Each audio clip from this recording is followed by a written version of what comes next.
গাজরের হালুয়া বানানোর রেসিপিটা আপনাদের সাথে শেয়ার করব। আসসালামু আলাইকুম, আপনারা সবাই কেমন আছেন? আশা করি ভালো আছেন। তো এইখানে 1.5 কেজি মতন গাজর নিয়ে নিয়েছি, বেশ বড় বড় লম্বা লম্বা দেখে, লাল লাল দেখে নিলে মিষ্টি লাগে খেতে। তো বেশ ভালোভাবে এবার ছুলে নেব। ছোলা হয়ে গিয়েছে, এবার দু পাশ কেটে নেব। কেটে ধুয়ে পরিষ্কার করে নিয়েছি। এবারে আমি পিষে নেব। এখানে এরকমভাবে আমি সব এইগুলো পিষে নেব। পিষা হয়ে গিয়েছে। এবার আমি চুলাতে কড়াই বসিয়ে দেব। এদিন বসিয়ে দিয়েছি, কড়াই গরম হয়ে গিয়েছে। আমি 1 চামচ ঘি দিয়ে দেবো এতে।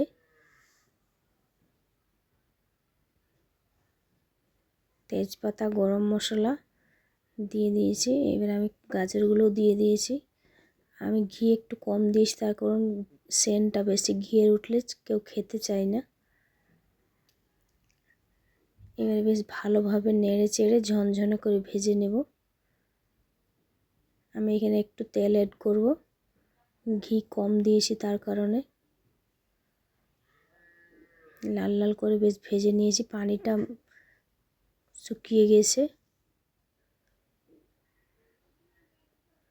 বেশ ভালোভাবে ভাজলে কি হয়, পানি না থাকলে জিনিসটা ভালো থাকে, 1-2 মাস রাখলে কিছু হয় না।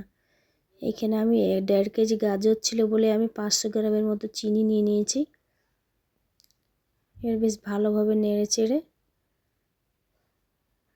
চিনিটা গলে গিয়েছে। এখানে আমি 1/2 লিটার মতো দুধ নিয়ে নিয়েছি, জাল করে রেখেছি বেশ গাঢ়ভাবে। এই দেখেন, এবার দুধটা আমি দিয়ে দেবো।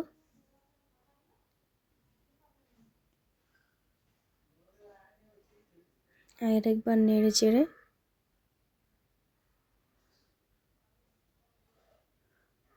দেখেন হয়ে গিয়েছে। উপর থেকে কাজু কিশমিশ আর একটু নেড়ে চেড়ে গাজরের হালুয়া প্রায় রেডি হয়ে গিয়েছে। এবারে আমি চুলা থেকে নামিয়ে দেব।